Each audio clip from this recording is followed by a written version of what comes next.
The last time we saw these two teams play, it was here in LA, across the street, Week 12, Sunday Night Football. The Eagles beat up the Rams, 37-20. That was, if you want to call it, the Saquon Barkley game. Barkley ran for 255 yards, 2 touchdowns, and 26 carries. Eagles offensive coordinator Kellen Moore spoke on Tuesday about this rematch and his run game.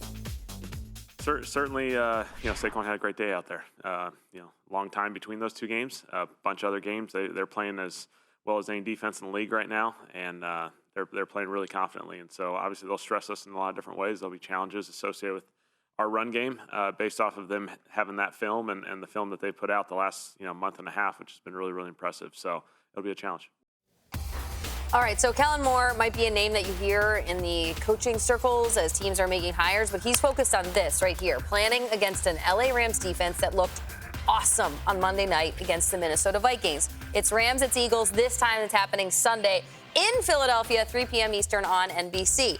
But the fact that they've played each other within recent memory makes you think that Week 12 game might matter. Peter, will this game be different than what we saw in L.A. across the street when Saquon Barkley had a day?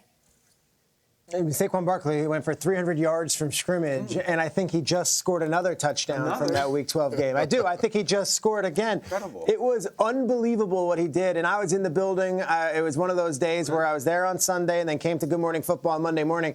And I have to say, around the third quarter, you start looking around when the first play of the third quarter, Saquon goes nuts. He's like, this thing's over, and there's still 25, 30 minutes left to do. What do we do to finish up the evening? It was that much of a blowout.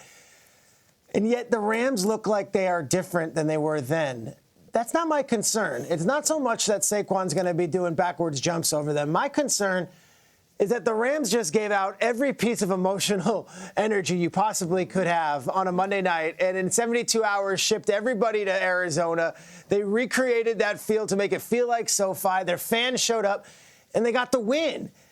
And now, on a short week, they've got to go across the country in an early window to play Philly, where, by the way, for all the great Stafford and McVay wins, they've never played a road playoff game in the cold together. In fact, McVay has only had one road playoff game outside, and it was with Jared Goff, and it was in Green Bay in 2021 at Lambeau during the COVID season. And this was not really a game either. The Packers took care of business. So I'm trying to spin it a different. I don't think a Week 12 game and Saquon going for 300 is keeping Jared Verse and Braden Fisk up all night. I do wonder if the lack of experience and the lack of cold weather experience is going to play a role. This looks weird. We're talking weather talk, but we have to go all the way back to COVID for the last time that the Rams played an outdoor cold weather playoff game. They beat Tampa outdoors. Of course, they won in Arizona a couple times.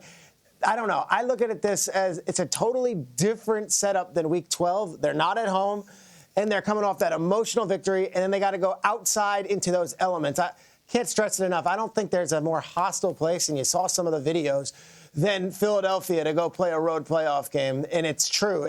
It's not just what happens in the crowd. It's on the field also. It's really difficult to win there, especially in January when the weather and the elements and momentum of a hot Eagles team starts kicking in. And they killed the Rams. It's a look back in this game, Saquon 300 yards. It was just shock and awe.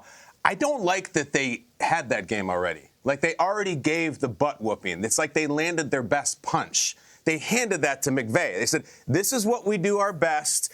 Try to deal with it now. And now, weeks later, McVay can look at that game and see all the mistakes he made.